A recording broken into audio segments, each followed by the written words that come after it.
Billionaire philanthropist Michael Lee Chin is no stranger to hard work. He built his last company, mutual fund firm AIC, into a giant in Canada. He sold those assets to Manulife 3 years ago. Now he's wading into the fund business again, this time offering regular investors access to strategies usually reserved for the ultra-wealthy. I talked to Michael Lee Chin earlier and started by asking him why he's launching the new fund now. Because there is a gaping hole as far as retail investors are concerned. There is a total lack of access to good, solid, private opportunities. And at the end of the day, wealth is created in the private world, more so than in the public world. So you're trying to give ordinary people without a ton of money access to the places where the rich get richer, in other words. Basically, in other words, the stock market and mutual funds in particular, when they were first invented, the mission was to democratize investing in stocks.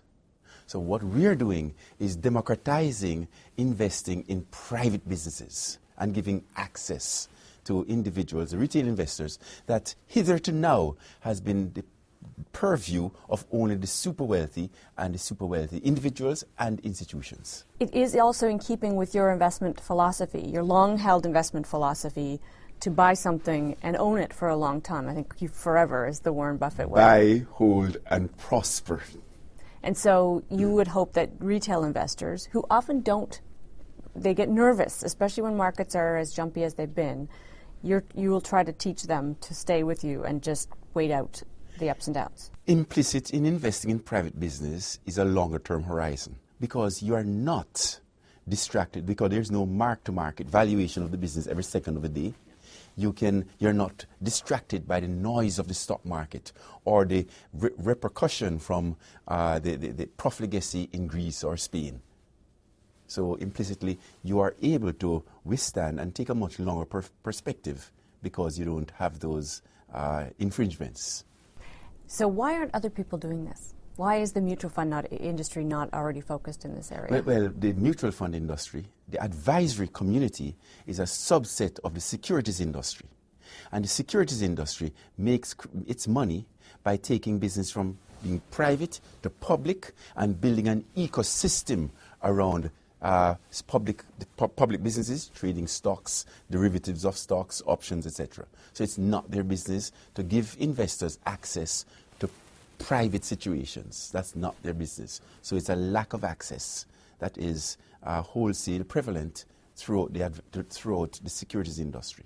You had another fund business. People will remember AIC. Some people will. Yes. And it faltered through the last big market downturn. Yes. What did you learn from that you'll do differently now? What did I learn from that, Amanda?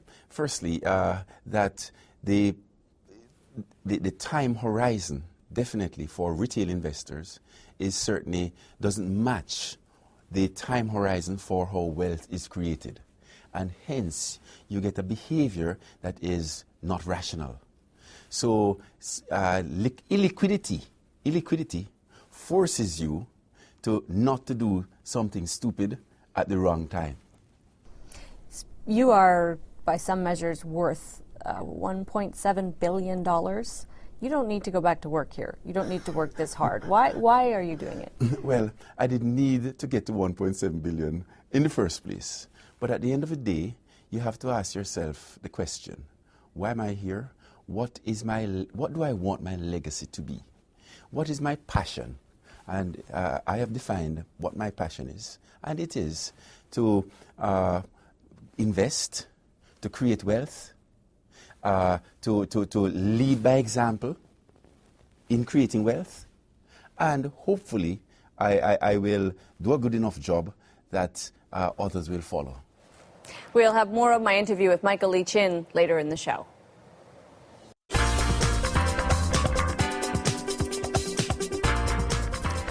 Michael Lee Chin is no stranger to the spotlight. His soaring success and subsequent fall from grace were both very public. Born from humble beginnings in Jamaica, his critics have panned him for a flashy lifestyle and a stubborn investing philosophy. Well, now he's returning to the securities industry. In the second part of my conversation with him, I started by asking him whether he views it as a comeback. I just see it as a continuation of my life. It's the global financial crisis really was an indelible juncture in my life, because if it wasn't for my private businesses, going through the crisis would have been a lot more difficult. But my clients, and I'm still an advisor, still a financial advisor, who I have put into only public situations, they didn't have the option of having the solitude of owning private businesses. So going through the crisis was a lot more difficult for them. You had achieved great success by the time you hit that crisis point. How did it feel? How did it affect you to have that, the failure of that business for you? Well, again, I go back to the Chinese definition of the word crisis. It has two component parts: danger plus opportunity. I didn't feel good having to face the reality of redemptions with AIC, face the reality of a declining asset base, and then realizing that if I stuck it out, I could have a business that is worth nothing. So I had to make the bold decision to sell, which I did. Now, that was the crisis invoked that behavior. But coming out of the crisis, I recognize that there is an opportunity.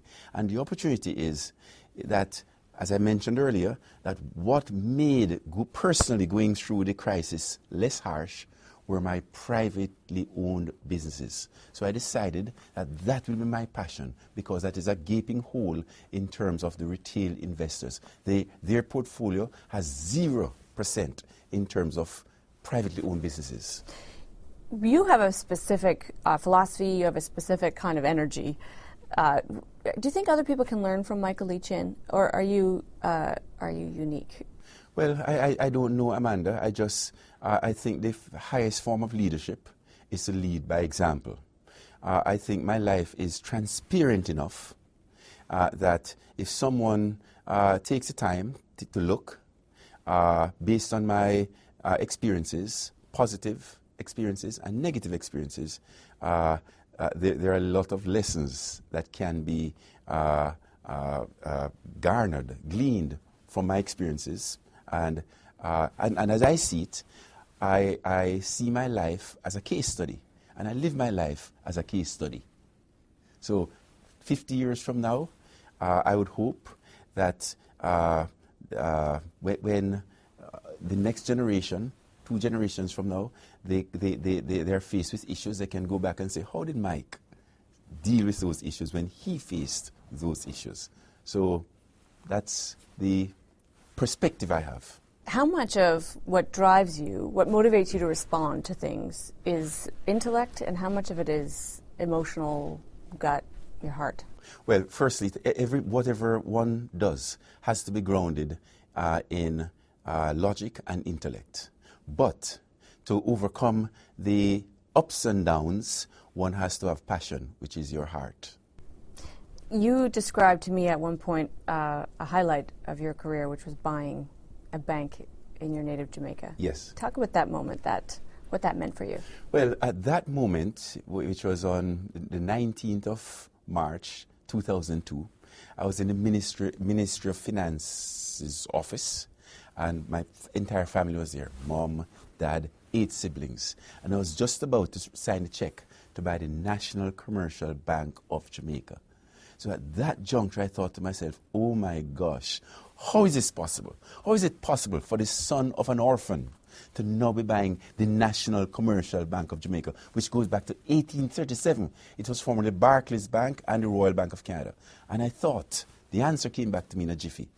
This is possible for many reasons that had nothing to do with me. Firstly, I was born in the right era. I didn't choose when I was born. I was born to parents who set standards for me. I didn't choose my parents, so I was blessed. And I was born in a country that made me confident. So when you put together the era, my parents, and my country, I thought, I'm an improbable statistic.